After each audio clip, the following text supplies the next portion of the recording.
గ్రామాల్లో ప్రజలు చట్టాలపై అవగాహన కలిగి ఉండాలని సిఐ శ్రీనివాసులరెడ్డి అన్నారు. శనివారం బొచ్చిరెడ్డిపాలెం 19వ వార్డు ఓవేరు గ్రామంలో జిల్లా ఎస్పీ ఆదేశాల మేరకు గ్రామ సభ నిర్వహించి ప్రజలకు అవగాహన కల్పించారు. ఈ సందర్భంగా ఆయన మాట్లాడుతూ మాదక ద్రవ్యాల నియంత్రణ, మద్య సేవించడంపై వచ్చే పరిణామాలపై ప్రజలకు వివరించారు. అదేవిధంగా గ్రామాలలో అందరూ కలిసిమెలిసి ఉండాలని, ఎటువంటి తగాదాలకు వెళ్లొద్దని గ్రామ ప్రజలకు సూచించారు. అదేవిధంగా గ్రామంలో సమస్యలు ఏమన్నా ఉంటే ముందుగా తమకు సమాచారం ఇవ్వాలంటూ వివరించి గ్రామస్తులకు చెప్పారు. అందరూ కూడా పనులకు వెళ్తూ ఉంటారు, ఎవరి పనులు వాళ్ళు ఉంటారు. సాయంత్రం పూట అయితే అందరూ పని నుంచి వస్తారు, ఖాళీ ఉంటారు. ఉద్దేశంతో సాయంత్రం కార్యక్రమం చేస్తుంటారు.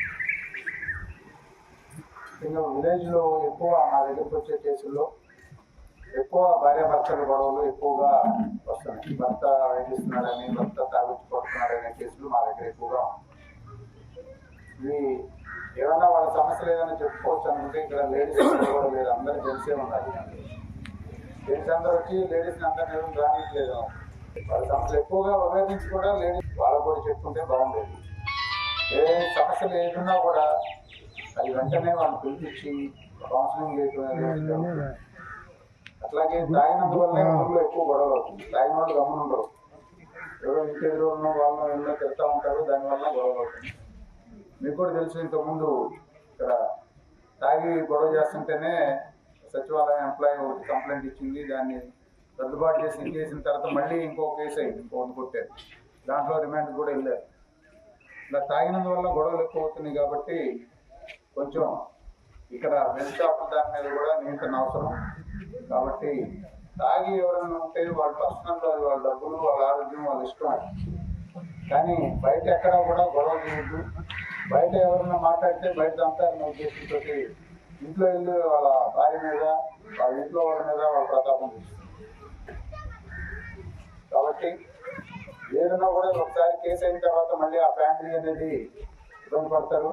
ఫ్యామిలీ అనేది మళ్ళీ కలిసిపోతూ ఉండదు. కేసు రిజిస్టర్ చేస్తే, కౌన్సిలింగ్ చేస్తే, పోలీస్ స్టేషన్కి వెళ్ళాము, మేము అప్పుడు కంప్లైంట్ ఇచ్చాము, సర్దుబాటు చేసి పంపించారు, మళ్ళీ కొట్టారని మళ్ళీ మా మీదే అంటారు. కేసు పెడితేనేమో వాళ్ళు ఫ్యామిలీ వెళ్ళిపోతారు. మళ్ళీ కేసులు పెట్టే ఉద్దేశం మాకు లేదు ఫ్యామిలీ మ్యాటర్స్లో. కాబట్టి ఇలాంటివన్నీ కూడా ఉంటే మా దృష్టికి తీసుకొస్తే వెంటనే వాళ్ళు పిలిపించడం, మాట్లాడడం జరుగుతుంది. అట్లాగే ఊర్లో ఈ ఉత్సవాలు అని చెప్పినప్పుడు ఎస్ఐ గారు చెప్పినట్టు ఉత్సవాలు ఏం జరిగినా కూడా ఉత్సవాల దగ్గర గొడవలు అవుతుంది. ముందుగానే మాకు చెప్తే మేము బందోబస్తు చేయటం, ఆ డ్యాన్స్ ప్రోగ్రామ్ అనేది మీ ఊరి వరకు చేసుకునే దానికి చుట్టుపక్కల ఇక్కడ ఒక కల్చర్ ప్రోగ్రాము, ఒక ఆర్కెస్ట్రా ప్రోగ్రాము, పాట కచేరీ ఉన్నప్పుడు చుట్టుపక్కల వాళ్ళు ఎక్కడెక్కడ వాళ్ళందరూ తాగుపోతోళ్ళు, తాగిన వాళ్ళందరూ వచ్చి ఇక్కడికి వస్తారు. ఇక్కడికి వచ్చి నాకు ఆ పాట కావాలి, ఈ పాట కావాలని చెప్పి వాళ్ళతో గొడవ పడతారు. అట్లాగే రెండు కాలంలో అట్లాగే బయట వాళ్ళు వచ్చినందువల్ల గొడవ అయింది. అక్కడ కేసు కూడా రిజిస్టర్ జరిగింది. పట్టుబడి కాలంలో కూడా అట్లాగే గొడవ. కాబట్టి ఈ ప్రోగ్రామ్స్ ఏదైనా కూడా మాకు ముందు తెలియజేయాలి. అట్లాగే ఈ మధ్య సైబర్ క్రైమ్ ఎక్కువ లింక్ ప్రెస్ చేస్తారు, ఓటీపీ వస్తుంది, ఓటీపీ చెప్పండి అంటారు. ఓటీపీ చెప్పిన తర్వాత మీ అకౌంట్లో డబ్బులు ఖాళీ అవుతాయి. ఇట్లాంటి ఫ్రాడ్లు జాబ్లు ఇప్పిస్తామని చెప్పి వాళ్ళు ఒకటి మీకు టార్గెట్ ఇస్తారు, టాస్క్ ఇస్తారు. ఆ టాస్క్ కంప్లీట్ చేయగానే ఇంకో టాస్క్ అంటారు. ఆ టాస్క్ అయితే ఒక 500 వేస్తామంటారు, తర్వాత 1000 రూపాయలు వేస్తారు, 2000 వేస్తారు, 5000 వేస్తారు. మళ్ళీ మీరు పెద్ద టాస్క్ ఇస్తాం, మీరు మాకు 50,000 పంపించండి అంటారు, అట్లా 1,00,000 పంపిస్తారు, అట్లా 10 లక్షలు పంపించిన వాళ్ళు కూడా ఉన్నారు.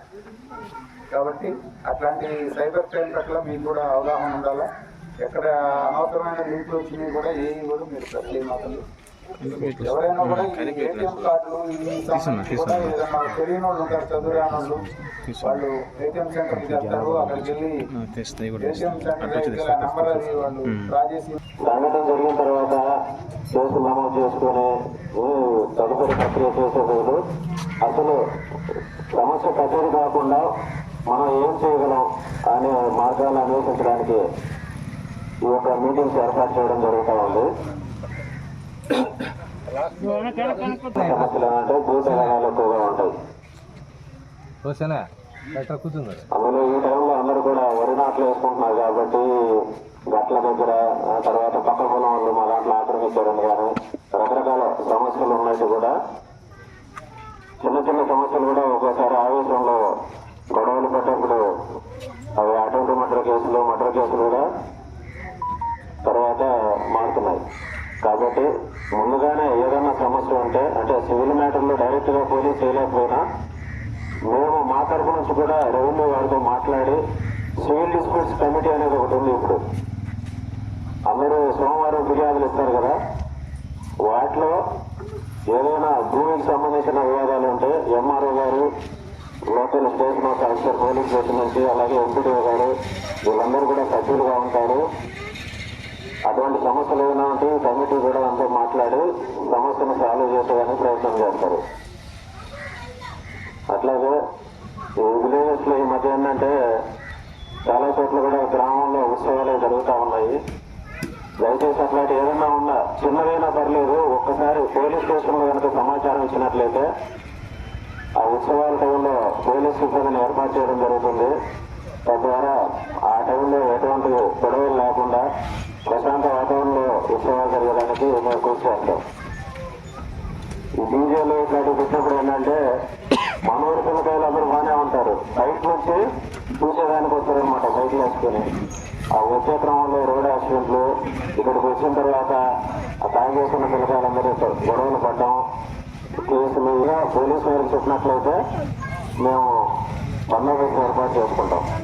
పోలీస్ స్టేషన్కి వచ్చే సమస్య ఏంటంటే వనవంట కాల్స్, ఎమర్జెన్సీ కాల్స్ చేస్తా ఉన్నారా లేడీస్, ముఖ్యంగా మా ఆయన కొడుతున్నారు సార్ తాగేసి ఇంట్లో. ఊర్లో బెల్ట్ షాప్ లో పోతున్నాడు, తాగుతున్నాడు, ఇంటికి వెళ్ళి బెల్ట్తో భార్యను కొడుతున్నాడు.